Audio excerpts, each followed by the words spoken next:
Seguimos considerando los nombres del Espíritu Santo en el Nuevo Testamento. En este caso vamos a mirar uno que está en Mateo 10:19, que dice así: mas cuando os entreguen, no os preocupéis por cómo hablaréis, porque en aquella hora os será dado lo que habéis de hablar, porque no sois vosotros lo que habláis, sino el Espíritu de vuestro Padre que habla en vosotros. El Espíritu de vuestro Padre. El Señor sabía de antemano los problemas que sus hermanos, los apóstoles, deberían afrontar, y nos dejó la seguridad y tranquilidad que el mismo Espíritu Santo, enviado por el Padre, sería el que pondría las palabras en sus bocas. Esto lo vemos en el testimonio naciente de la Iglesia en boca de Pedro, en Hechos capítulo 2, o de Pedro y Juan en el capítulo 3 y 4, y así hasta el día de hoy.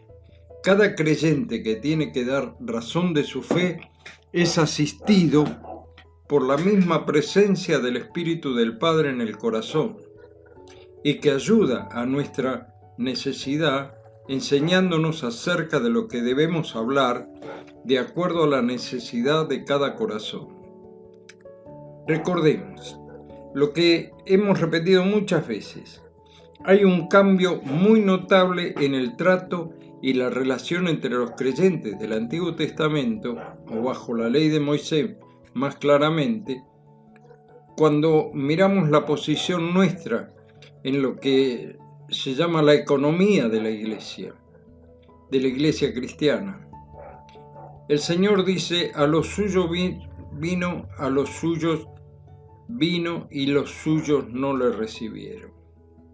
Mas a todos los que le recibieron, a los que creen en su nombre, les dio potestad o poder de ser hechos hijos de Dios. A los suyos vino, el pueblo judío,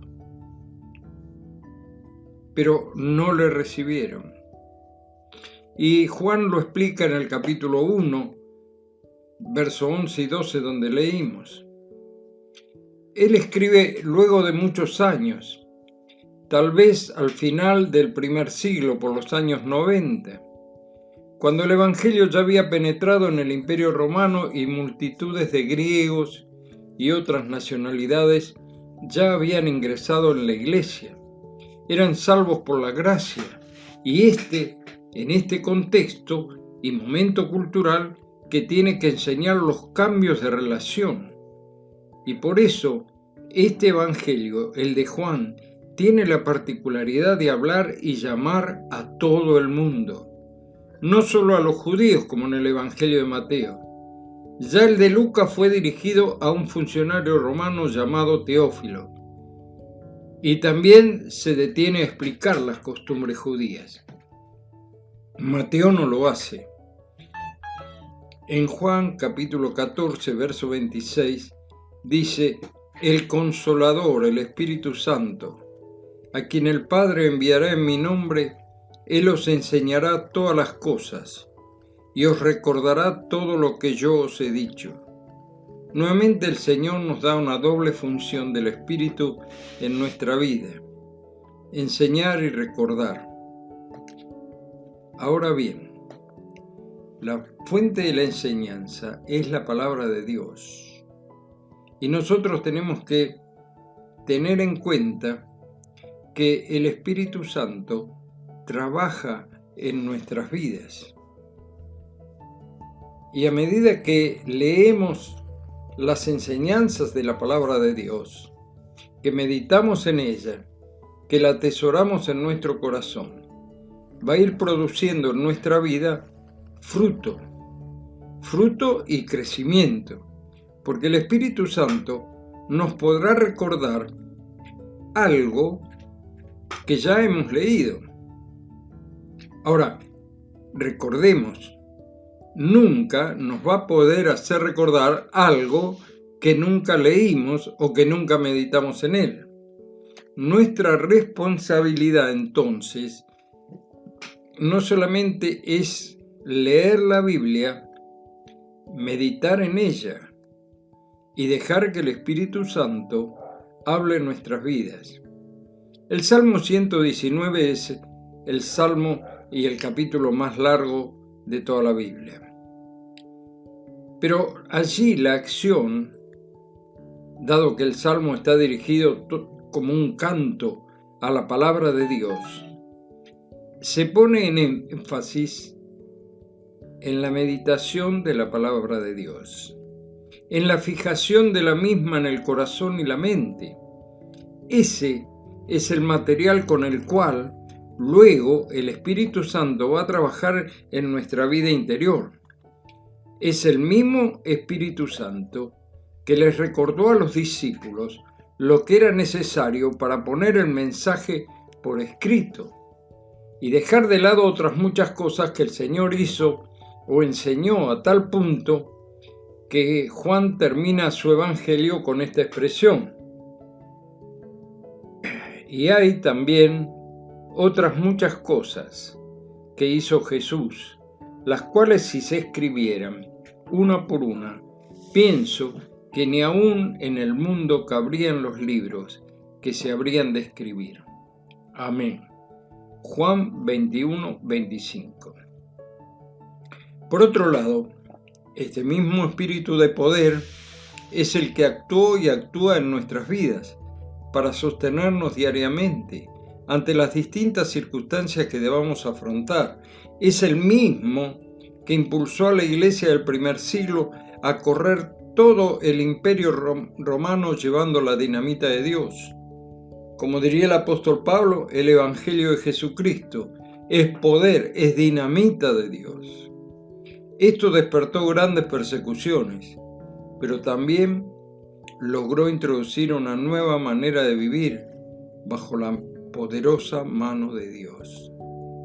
Y así el Evangelio fue llevado de un lado al otro por todos los rincones del imperio. Ahora, qué interesante también, la palabra de Dios nos dice: mi embrión vieron tus ojos, y en tu libro estaban escritas todas aquellas cosas que luego fueron formadas, sin faltar una de ellas. ¿Y por qué leo esto en el Salmo 139, verso 16? Porque nosotros podemos ejercer una notable influencia para tratar de detener las leyes que intentan implantar en nuestro país gente secularista, sin Dios, sin Cristo, sin esperanza, que en nombre del progreso han dado lugar al aborto libre y quieren poner una ley, por ejemplo, que una menor de 16 años pueda decidir abortar sin ningún tipo de otro requisito que presentarse sola, sin sus padres, ante un hospital público y solicitarlo. El feto no es humano, es una cosa desechable. Sin embargo, como leímos, la palabra de Dios nos dice que mi embrión vieron tus ojos. Y aún antes de nacer estaban allí escritas y formadas todas las cosas que luego darían a luz un niño. Allí, en el feto, en el crecimiento, en el desarrollo dentro del vientre de la madre, actúa la Trinidad y el Espíritu de poder. No es una cosa desechable. Desde el mismo momento de la concepción estamos ante una persona humana que merece el cuidado necesario hasta el momento del alumbramiento. Oremos para que en nuestro país esta ley no se apruebe. La Escritura dice: pero la unción que vosotros recibiste de Él permanece en vosotros, y no tenéis necesidad de que nadie os engañe.